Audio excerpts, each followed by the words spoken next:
सरवणकर हे आमने सामने आल्याचं चित्र पाहायला मिळालं। दादरच्या मीनाताई फुल मार्केटमधील कमिटी बॅनरवरून हा वाद पाहायला मिळालेला आहे। आमदार महेश सावंत यांनी बॅनरवरती आक्षेप घेतलेला होता, मात्र बॅनर हे कोळंबकरांच्या मतदारसंघात येत असल्याचं सांगत सरवणकरांनी देखील हल्लाबोल केला आहे।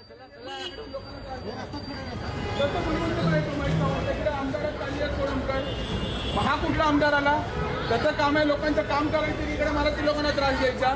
स्टेशनच्या बाहेर त्याच्या तिकडे एवढे हॉकर्स बसलेले आहेत, तिकडे हॉकेत म्हणून तो महेश सावंत गप्प आहे आणि कोळंबकर साहेबांच्याकडे तो कशाला येतोय? आणि त्याचं तुम्ही ऐकता कशाला? तो आहे कोण?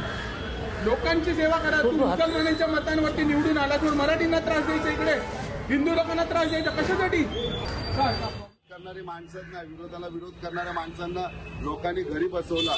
एवढ्या विभागात स्कीम झाल्या आहेत, त्या स्कीमची कशी सत्यानाश लावली त्या लोकांना माहिती आहे। लोक देशदोडीला लागले, आज त्यांचे बिल कापतात आहे, त्याचं कारणीभूत कोण आहे? ते कोण राज्य करत होतं एवढ्या वर्ष? आणि ते सांगतात ना हा वॉर्ड ते वॉर्ड आहे। कामगार नगर वॉर्ड कोणाचं होतं? त्यांनी घरी जाऊन विचारावं स्वतःच्या वडिलांना की कामगार नगर वॉर्ड कोणाचं होतं आणि तिथे इंटरफिअर कोण करत होता? या बालिश गोष्टी आहे, वेड्यांची जत्रा भरलेली, लोकांना दिशाभूल करण्याचा प्रयत्न करतोय। सध्या काय मानसिक संतुलन त्यांचा बिघडलेला आहे।